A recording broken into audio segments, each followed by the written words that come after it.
I had a liver transplant and was at one particular point, before I had the transplant, I was very close to death. And J'ai subi une greffe du foie avant la greffe. J'étais à un moment précis. J'étais très proche de la mort. La star adolescente Shelley Fabares avait tout pour elle. Suntube, Johnny Angel, a battu les Beatles au Hit Parade. Elle a joué aux côtés d'Elvis dans 3 films. Puis, tout s'est effondré. En 1994, elle s'est effondrée et s'est brisée toutes les côtes du côté gauche. Les médecins ont découvert une maladie cachée qui détruisait son foie. La seule option était une greffe. Pendant 22 mois, elle a attendu, sans savoir si elle vivrait ou mourrait. Ce qui s'est passé ensuite a tout changé. Shelley Fabares est née le 19 janvier 1944 à Santa Monica, en Californie. Son père était originaire de la Nouvelle-Orléans et sa mère allait recevoir un diagnostic de maladie d'Alzheimer en 1988.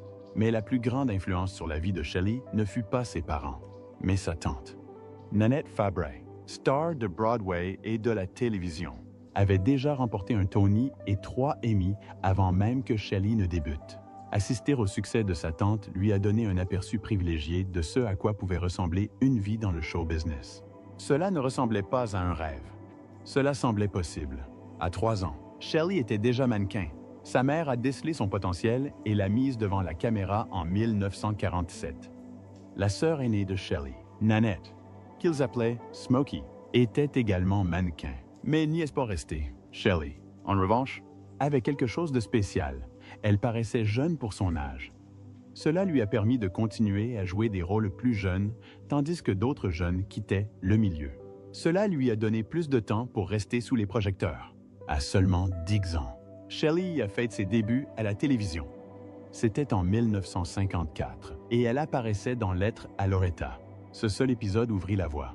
Au cours des années suivantes, elle apparut dans Captain Midnight, Annie Oakley, Fury at Colgate Theatre. Puis une opportunité majeure s'est présentée. Dance Producers Showcase. Shelley a eu l'occasion de jouer aux côtés de Frank Sinatra et Paul Newman. Pour une enfant, c'était du jamais vu. Elle apparut également dans une version live des Hauts de Hurlevin, prouvant sa capacité à gérer des sujets sérieux. En 1958, elle décrocha un rôle majeur dans Annette de Disney, apparaissant dans 15 épisodes. Shelley n'était plus une simple enfant actrice. Elle commençait à se faire connaître. Les rôles au cinéma s'enchaînèrent. En 1955, elle apparut dans The Girl Rush. Ce film n'était pas crédité, mais il lui a permis de participer à un tournage. L'année suivante, elle incarnait Susie Parker dans Never Say Goodbye. Elle n'avait que 12 ans, mais son nom figurait enfin au générique. La même année, elle apparaît également dans The Bad Seed at Rock, Pretty Baby, mais toujours sans crédit. En 1957, elle joue simplement Teenage Girl dans Gene Eagles. Là encore, sans crédit. Cela se reproduisait sans cesse. De petits rôles, souvent peu reconnus, mais chacun lui apportait quelque chose. En 1958, elle décroche des rôles dans Marjorie Morningstar et Summer Love. Les choses se développaient lentement mais sûrement. Puis vint la rupture. En 1958, à seulement 14 ans, Shelley décrocha le rôle de Mary Stone dans le Donna Reed Show. Cela a tout changé. Elle est passée de rôle à temps partiel à une célébrité à temps plein. La série a duré 191 épisodes et Shelley était présente pour la plupart d'entre eux. Soudain, elle est devenue une idole des jeunes. Elle n'était plus seulement actrice. Elle devenait une figure culturelle. Son casting pour la série était atypique. Au moment de l'audition, elle avait déjà chanté avec Frank Sinatra et joué à la télévision nationale. Ce n'était pas normal pour une adolescente de 14 ans. Mais Shelley ne l'était pas non plus. Elle travaillait depuis l'âge de 3 ans. Sa tante, Nanette, était déjà célèbre. Elle connaissait le secteur sur le bout des doigts. Elle était jeune, mais prête. En coulisses, quelque chose de plus profond se tramait. Shelley et Donna Reed développèrent un lien fort. Il n'y avait pas que des co-stars. C'était presque une famille. Shelley a dit plus tard que Donna était comme une seconde mère. Donna l'a aidée à grandir, non seulement en tant qu'actrice, mais aussi en tant que personne. Un jour, Donna lui a dit « Pourquoi ne m'appelles-tu pas Donna plutôt que Miss Reed ?» Shelley était stupéfaite. Élevée dans une école catholique, elle était habituée aux formalités. Il lui a fallu un certain temps pour s'y habituer. mais cela a montré à quel point elles étaient devenues proches. Shelley Fabares n'avait jamais envisagé de devenir chanteuse, mais fin 1961, la chaîne avait d'autres projets. Ils décidèrent que son personnage chanterait dans l'émission, et Shelley n'eut d'autre choix que de l'accepter. C'est ainsi qu'elle se retrouva dans une cabine d'enregistrement, effrayée et entourée de musiciens de renom. Elle se tenait aux côtés de Darlene Love et des Blossoms, de véritables choristes. Le guitariste Glenn Campbell, le batteur Hal Blaine et la bassiste Carol Kaye jouaient derrière elle, des légendes, même à l'époque. Shelley avait du mal à y croire. Elle a admis plus tard « Je n'ai jamais su chanter ». Les producteurs le savaient aussi. Ils ont inondé sa voix d'écho pour masquer ses faiblesses. Surtout dans la réplique répétée « Johnny Angel ». La chanson a été diffusée dans l'émission début 1962. Personne n'en attendait grand-chose. Shelley n'en était certainement pas une, mais un événement extraordinaire s'est produit. Quelques semaines plus tard, le 7 avril, Johnny Angel a atteint la première place du Billboard Hot 100. La chanson est restée dans les charts pendant 15 semaines. Elle a également dominé le classement Cashbox et s'est hissée à la première place au Canada et en Nouvelle-Zélande. Même au Royaume-Uni, où un autre chanteur l'avait déjà reprise. La version de Fabares a atteint la 41e place. Plus d'1 million d'exemplaires vendus, disque d'or, tout cela par quelqu'un qui n'a jamais voulu chanter. Les critiques ont qualifié sa voix de chaleureuse, douce et chargée d'écho. Certains ont même affirmé que sa version surpassait celle des professionnels par sa douceur et son innocence. Elle ne semblait ni audacieuse ni assurée. Mais c'est peut-être pour ça que ça a marché. Le label a sorti un autre single en toute hâte, en mai 1962. Johnny Loves Me est sorti. Écrit par Barry Mann et Cynthia Weil, il racontait l'histoire de la même fille qui conquit enfin le cœur de Johnny. Il n'atteignit pas les mêmes sommets, mais se hissa tout de même à la 21 et place du Billboard et à la 7 et place du classement Adult Contemporary. Au Canada, il a atteint la 24 et place. Shelley a suivi avec The Things We Did Last Summer, qui a atteint la 46 et place. Toutes ces chansons ont été reprises sur son deuxième album du même titre. Elle ne se produisait pas beaucoup en live, ce qui était courant à l'époque pour les stars de la télévision devenues chanteuses. La plupart de ses apparitions se faisaient de toute façon en playback. Ses producteurs conservaient le même son. Rêveuse, douce, chargée d'écho. Ses chansons étaient destinées aux adolescents et elles ont fait mouche. Sa musique n'a pas dominé les charts longtemps, mais elle est restée gravée dans la mémoire des fans qui l'ont entendue à l'époque. Puis vinrent les albums. Shelley était sous contrat avec Colpix Records et devait sortir des albums complets. Son premier s'appelait Shelley. En 1963, elle sortait un troisième album, intitulé Teenage Triangle. Mais en coulisses, elle voulait se retirer. Le calendrier était chargé. La plupart des séries actuelles tournent environ 22 épisodes par saison. Le Donna Reed Show en a tourné 39 chaque année pendant 5 ans d'affilée. Shelley a travaillé presque sans interruption de 14 à 19 ans. Elle devait même suivre des cours sur le plateau pour suivre ses études. C'était un véritable calvaire, qui laissait peu de place à la liberté adolescente. Après 5 saisons, Shelley a fait un choix audacieux. Elle est partie. Officiellement, elle voulait aller à l'université. Mais la vérité était plus complexe. On l'avait poussée vers une carrière musicale qu'elle ne souhaitait pas. Elle était épuisée. Son départ n'a pas été facile. Elle est revenue pour 7 épisodes supplémentaires au cours des saisons suivantes. Mais le mal était fait. Pendant les 4 années suivantes, elle n'a pas trouvé de travail. Hollywood a tourné la page. Shelley était indite. Elle croyait que le bon moment viendrait à nouveau. Et finalement, ce fut le cas. Lorsque Shelley Fabares est arrivée sur le tournage de Girl Happy en 1965, elle n'était mariée que depuis 17 jours. Son nouveau mari était le producteur Lou Adler, mais c'est Elvis Presley qui l'a accueillie sur le plateau. Elle était nerveuse au début, mais dès leur rencontre, tout a changé. Shelley a dit qu'ils avaient l'impression de se connaître depuis toujours. Pas de manière romantique, mais un déclic s'est produit. Elvis connaissait déjà son travail. Il l'avait vu au Donna Reed Show et connaissait son tube, Johnny Angel, numéro 1 en 1962. Il l'a mise à l'aise dès le début. Leur alchimie était évidente. Même l'équipe l'a remarqué. Les critiques sont plus tard déclaré que son côté doux et innocent s'accordait parfaitement avec Elvis. Dance Girl Happy. Elle incarnait Valerie Frank, la fille d'un mafieux de Chicago. Elvis fut engagé pour veiller sur elle pendant les vacances de printemps à Fort Lauderdale. C'était un film léger et amusant, Mais c'était bien plus que ça. Ce fut le début d'une relation sérieuse. Non pas de l'amour, mais une amitié qui allait perdurer pendant 3 films en 3 ans. L'année suivante, ils se retrouvèrent dans Spin Out, tourné entre le 21 février et le 7 avril 1966. Shelley jouait Cynthia Foxhew, une fille riche et gâtée dont le père possédait une société de courses automobiles. Cette fois, le personnage d'Elvis. Mike McCoy avait 3 amours, Shelley, Diane McBain et Deborah Wally. Cela aurait pu rendre les choses embarrassantes, mais ce ne fut pas le cas. En fait, Carl Betts, qui avait joué le père de Shelley dans le Donna Reed Show, a été choisi pour incarner son père dans Spin Out. Ce visage familier a contribué à détendre l'atmosphère sur le tournage. Le film a rencontré un franc succès auprès des fans.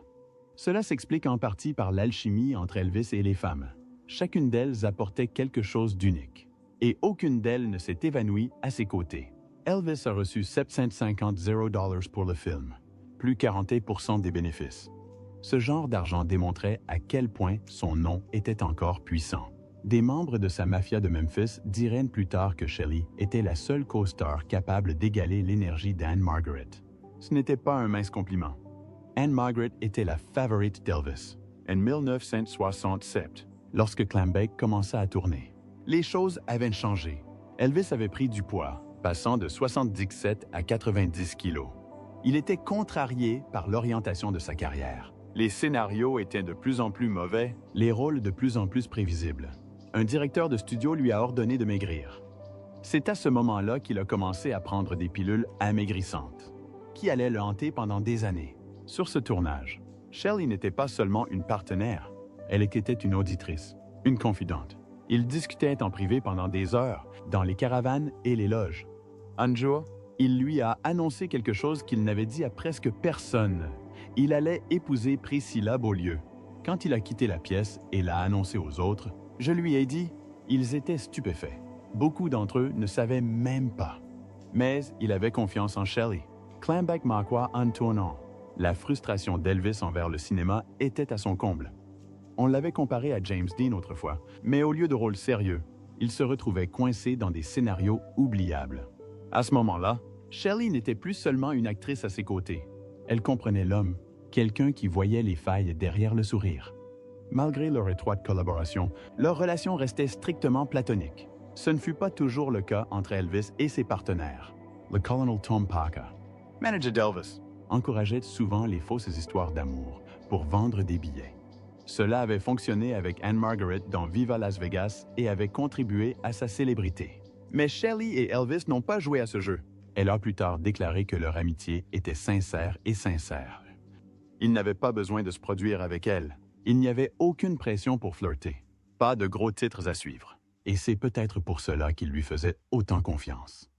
Des années plus tard, Shelley se souvenait de cette époque avec à la fois tendresse et tristesse. Elle avait vu ce que la célébrité lui avait fait. « Je souffre tellement de ce qui lui est arrivé », a-t-elle dit. Elle savait qu'il avait fait de mauvais choix, mais elle comprenait aussi pourquoi. Il était passé du statut de jeune homme de 19 ans à Tupelo, dans le Mississippi, à celui de plus grande star mondiale presque du jour au lendemain. Elle se souvenait d'un moment à la cafétéria de la MGM.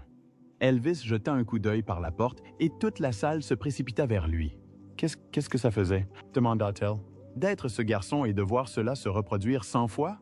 Il n'avait aucune chance. Le pression, l'isolement, les attentes, tout cela l'avait miné. Shelley Fabaris travaillait dans le show business depuis l'âge de 3 ans. Mais à la fin des années 1960, tout s'est arrêté brutalement. Elle a dit un jour, « Je me suis couché le mardi, après avoir travaillé depuis l'âge de 3 ans.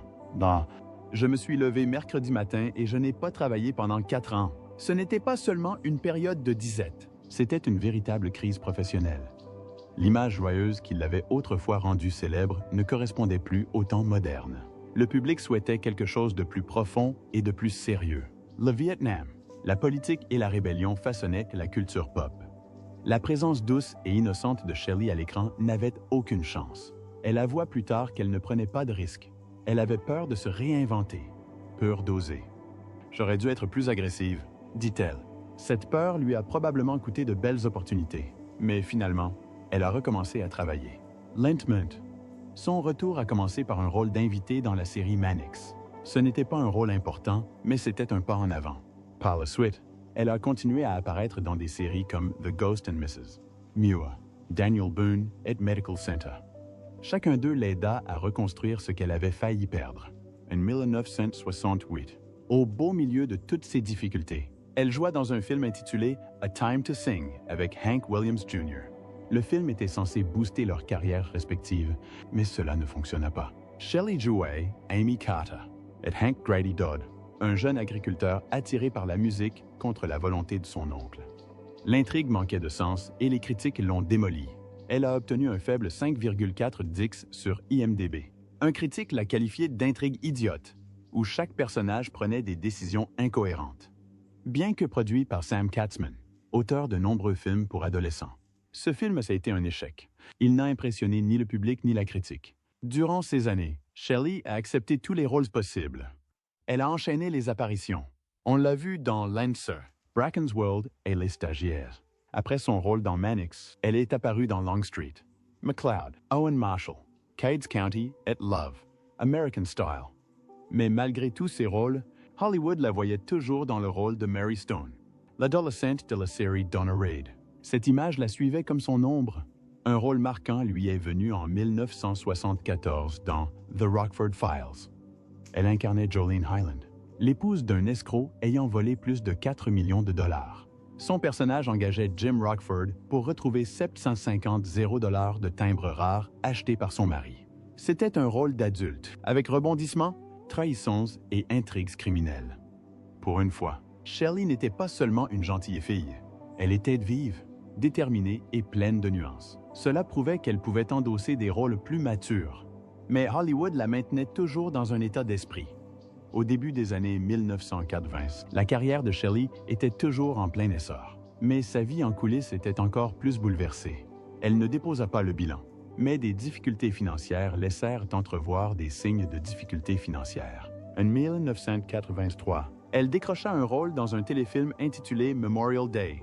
C'est là qu'elle a rencontré Mike Farrell, l'acteur connu pour MASH. Ils sont tombés amoureux et se sont mariés en 1984. Peu de temps après, ils ont acheté une modeste maison à Sherman Oaks. Farrell l'a plus tard appelée leur maison de lune de miel. Ce n'était pas luxueux, mais c'était leur truc.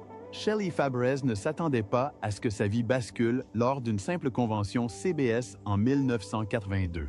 Elle avait traversé un divorce difficile avec Lou Adler. Mike Farrell, lui aussi fraîchement divorcé de Judy Farrell, était un visage familier parmi tant d'autres présents à l'événement. Ils s'étaient déjà rencontrés une fois, en 1970, mais cela ne signifiait rien à l'époque. Cette fois, un déclic s'est produit. Un café informel s'est transformé en quelque chose de plus profond lorsque Mike l'a invité à découvrir son travail photographique. Un an plus tard, lors d'un repas tranquille dans un restaurant diététique de Topanga Canyon, Mike l'a demandé en mariage. Shelley a accepté.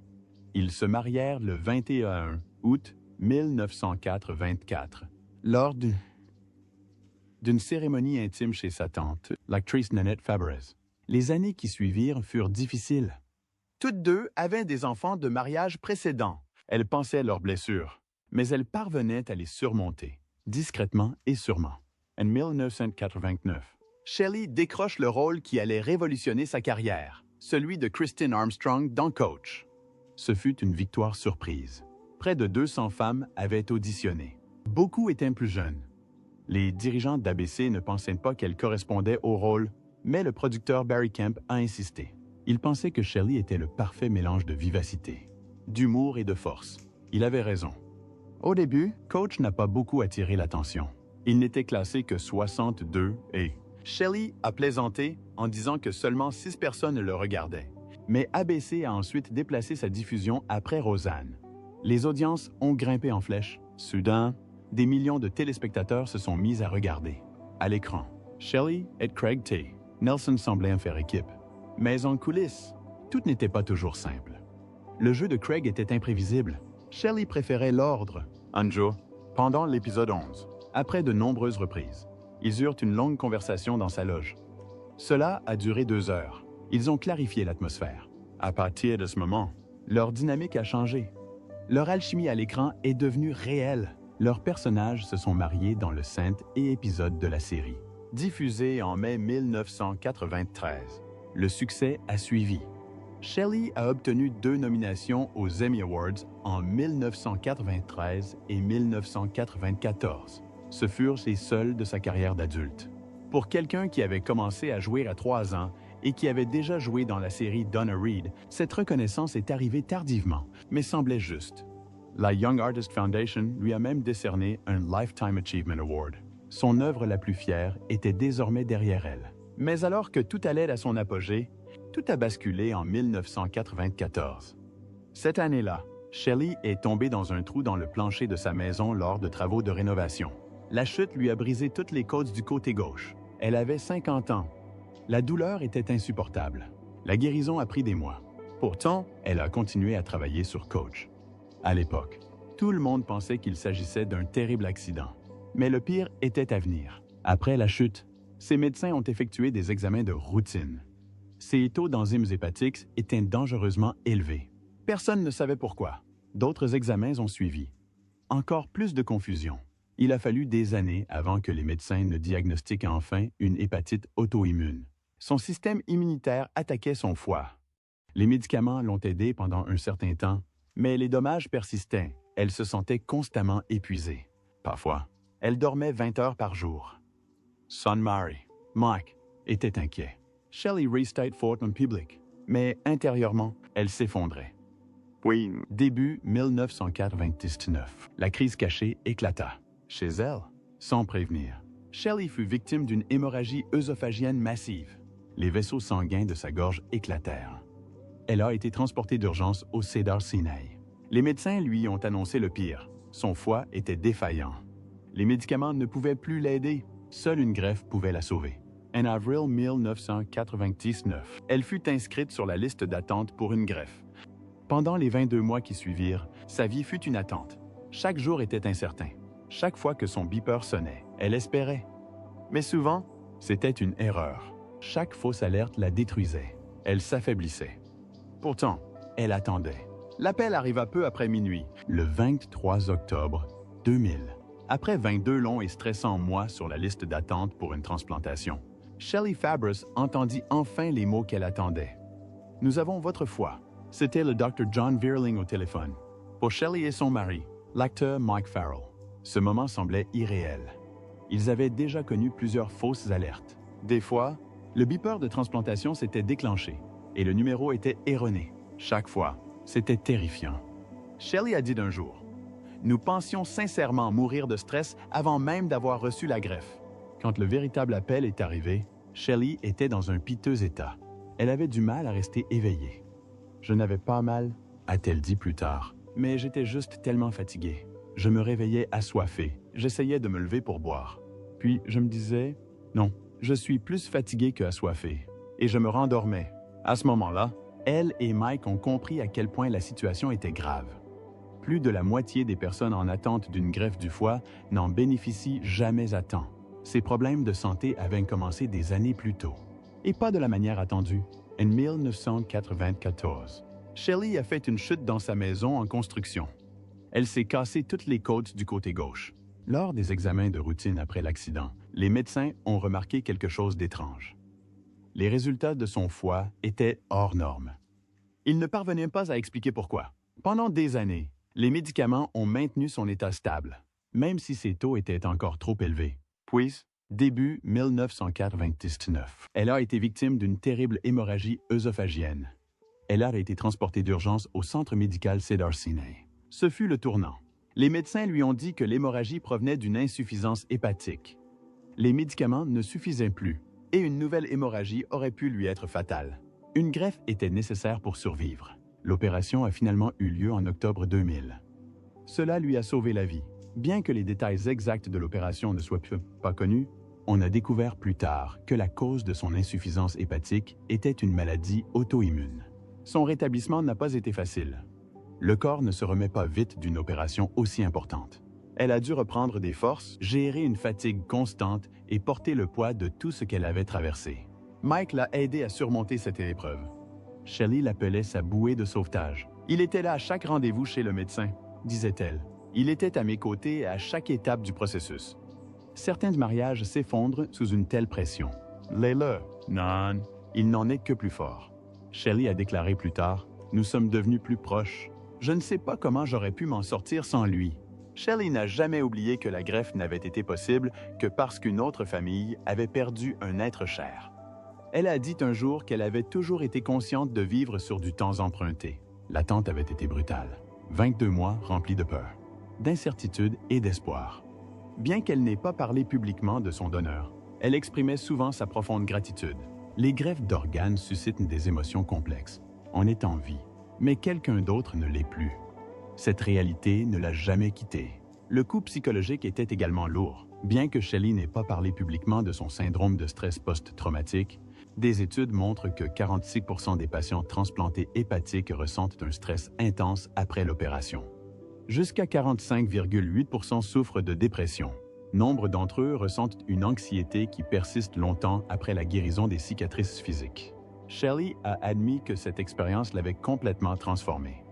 Même si la vie a repris un certain cours, dit-elle, je suis une autre personne. Mes priorités et ma vision de la vie ont complètement changé.